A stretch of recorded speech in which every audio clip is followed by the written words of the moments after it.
Quem é? Cadê o modelo? Veja, o Protágoras, o sofista, dizia que a medida de todas as coisas é o homem. Platão dizia que a medida de todas as coisas é a ideia do som bem. Qual é a medida de todas as coisas para Aristóteles? Não fica claro. Naturalmente, tampouco devemos exagerar nessa crítica, porque, ao contrário da obra de Platão, que não chegou íntegra, organizada, em 95% dos casos, a obra de Aristóteles tem uma vida completamente aventuresca, né?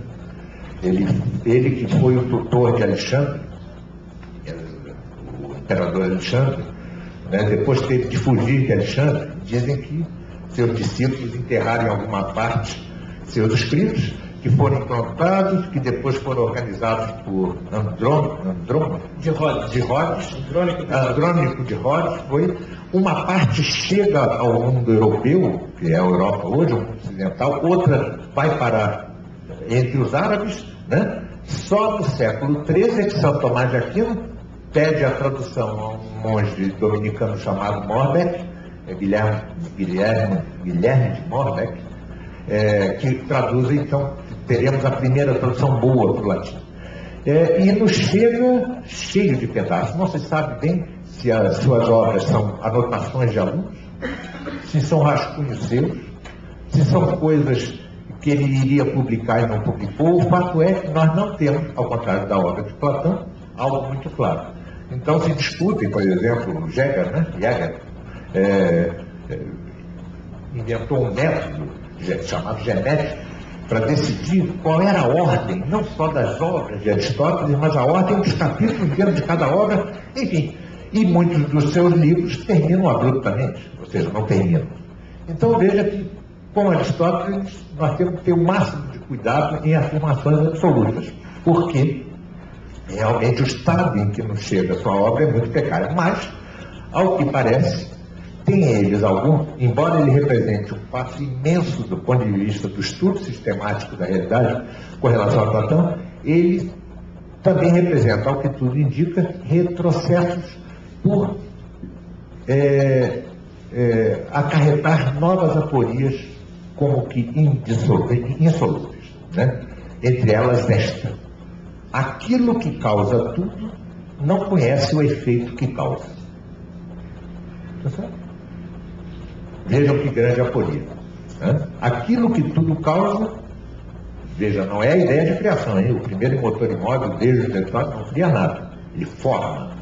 Caímos novamente naquela ideia de que sempre houve uma matéria-prima e que o primeiro motor imóvel causa ao modo de causa final. Ele vai explicar isso melhor. Mas, veja, o causador de tudo, digamos assim, desconhece os efeitos que causa. Essa é uma aporia muito grande. E que, se não chega a prejudicar essa continuidade entre a ética e a política, de que já falei, no entanto, cria um problema. Por exemplo, em algumas partes de sua obra, diz Aristóteles que o primeiro dever do cidadão é prestar honra aos deuses. Ora, em outras ele ironiza radicalmente os deuses, né? E não se vê como tudo isso se encaixa se você tem o principal deus ou divindade como algo que nem conhece os efeitos que causa, né? Então há algo insolúvel em Aristóteles, apesar do avanço imenso que ele deu com relação a Platão. Pois é, temos depois de Aristóteles uma queda filosófica, é inegável, uma queda filosófica. Mas há uma corrente que vem com uma novidade muito interessante. São os estoicos, e isso vai se aprofundar no pensador eclético, que tinha algo de estoico, que é Cícero, né? Cícero em Roma. Então não percamos o fio da meada. Começamos com os pré-socráticos, aqueles que não tratavam da questão ético-moral ou política, e só tratavam dos princípios materiais que seriam a origem de tudo, do universo e do homem incluído. Passamos para Sócrates, que passamos para os sofistas, que consideram o homem a medida de todas as coisas, mas exatamente por isso cria uma espécie de moral de situação sem nenhuma medida, nenhum modelo em que se basear. Vem depois Sócrates, com a descoberta de que a medida das coisas, da moralidade do homem, é a essência do homem.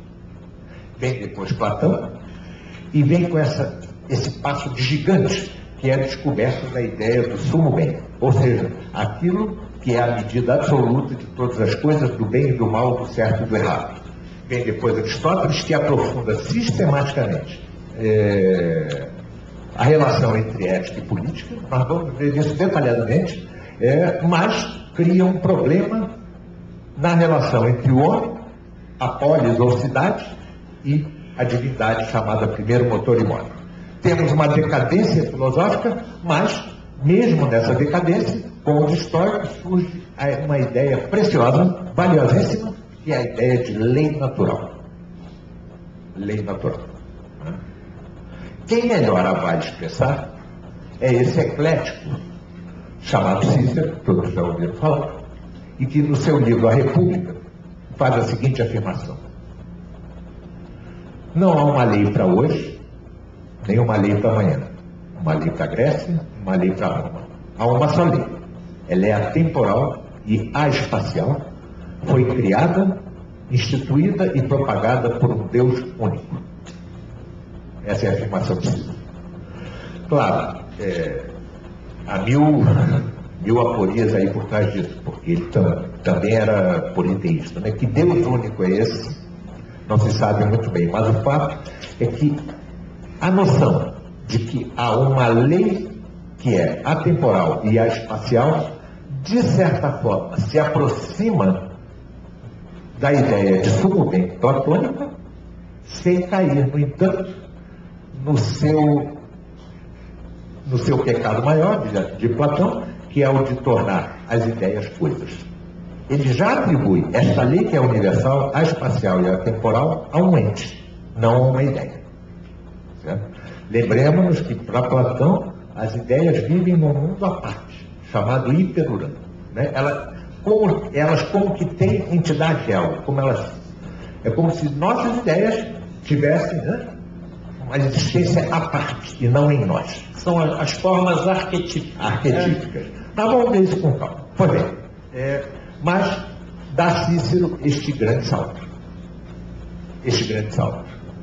Veja, se dizer, não há uma lei geral, universal, para ontem, para hoje e para amanhã, para aqui e para ali, para a Grécia e para Roma, não pode haver verdadeira vida moral.